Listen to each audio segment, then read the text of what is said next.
Hello and welcome. In this video, we'll be looking at compound inequalities in the AND form. We'll be looking at 3 examples. Let's look at our first example here. First thing we want to do is solve for x for both these inequalities. So let's write that out. We have 6x minus 3 is less than 9. And I want to solve for x, so I'm going to add 3 to both sides.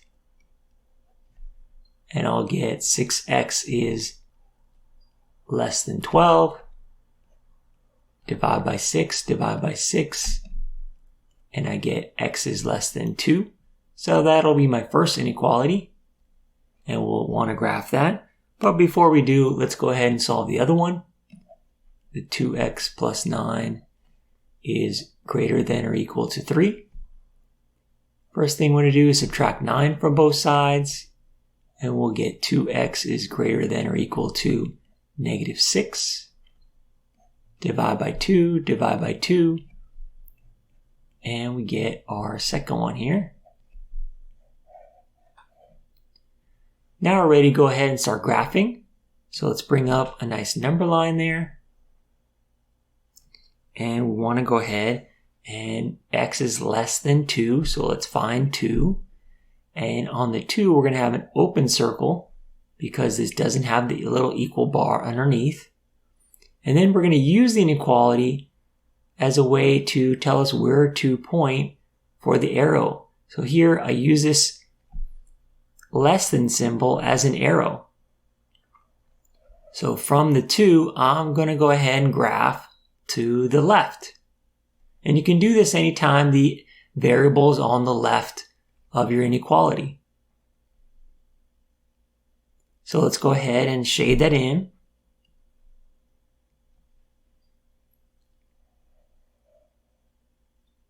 I got my shaded inversion, so those are all the solutions that are less than 2.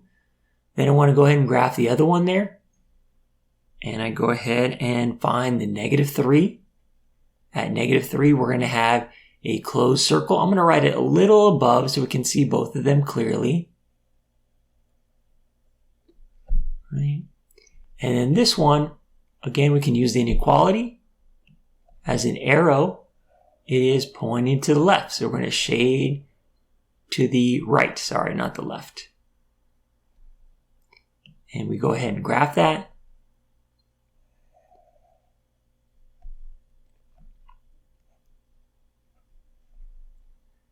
And now where they overlap is our solution set. So right here, in this area, is our solution set. So let's write that a little nicer with our closed circle and our open circle there still. But we want to write just that solution set. And it would look like this. We could also write this in interval notation. To write interval notation, we look at our first number there. When we have a closed circle, we write that as a bracket. And then we have the negative 3. Comma, and then we use the other number there, 2. And for open circles, we use the parentheses. All right, so that'll be it for this example. Let's look at another one. Here, we're going to do the same thing. Go ahead and simplify each one of those. Here, I'm going to distribute the 3 to both of these. And I'll get 6x plus 15 is less than or equal to 18. Subtract 15 on both sides. We get 6x is less than or equal to 3. And divide by 6. Divide by 6. And get x is less than or equal to. Here we can divide both of these by 3. 3 divided by 3 would be 1. 6 divided by 3 would be 2. This is okay. We can graph this. Before we do though, let's go ahead and simplify the other inequality here. Distribute the 2. And we'll get 2x minus 14 is less than negative 6. Add 14 to both sides. And we get 2x is less than 8. Divide by 2, and we get x is less than 4. All right, so we're ready to go ahead and put that on our number line. So let's bring that up. Our first one here, it's a fraction, but we could do it. It is right in between 0 and 1, halfway between, right? At the halfway point there. At 1/2. Then we do the same thing. We look at our arrows there. It's pointing to the left. So we're going to go ahead, shade to the left.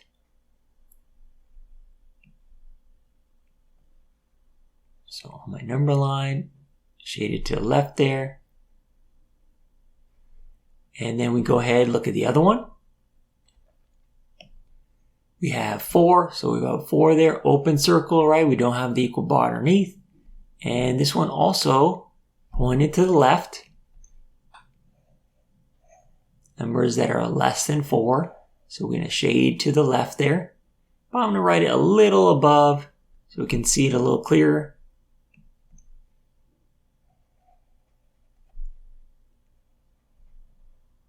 All right. And we want to know where these two overlap.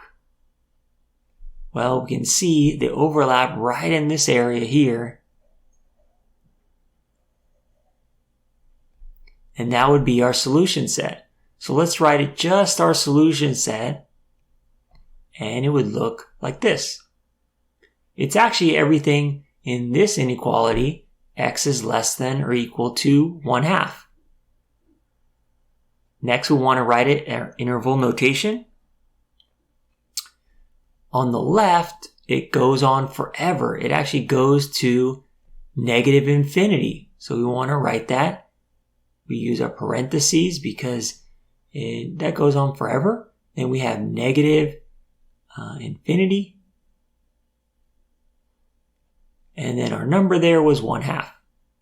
And it included 1/2, so we write our bracket. And that's our interval notation. All right, let's look at our last example here. Again, we're going to go ahead, simplify each of these. So first thing we want to do here, add 4 to both sides. And we'll get 1/3 x is greater than or equal to 4 minus 2 is 2. Then we want to get rid of this fraction. So we're going to multiply by 3 to cancel out that 3 in the denominator there. Multiply by 3.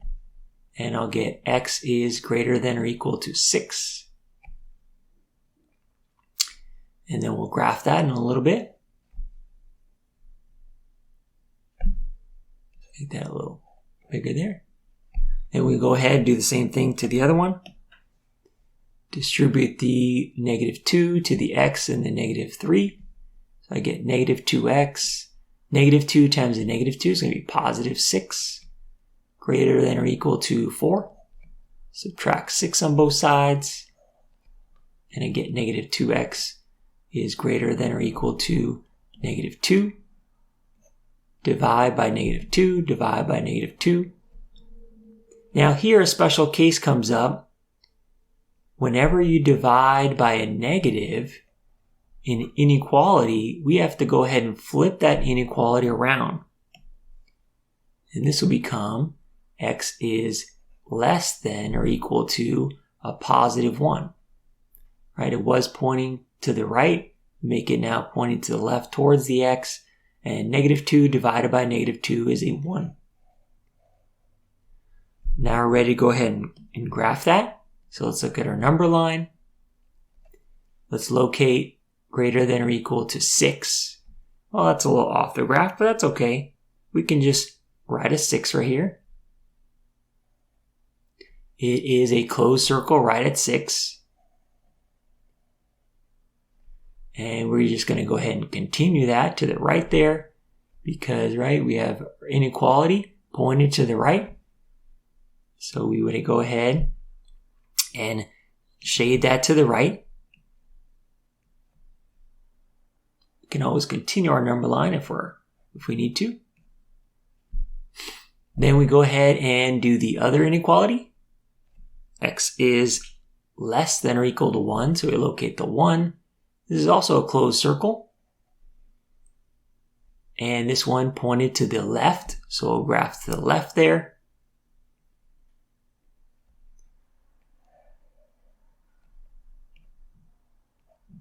All right. And now our solution says where these two overlap, but these don't overlap at all. There's no solution for this one, and that's what we write. No solution.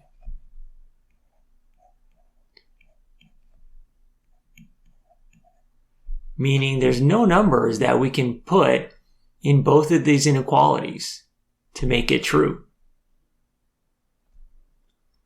Alright, so that'll wrap up this video.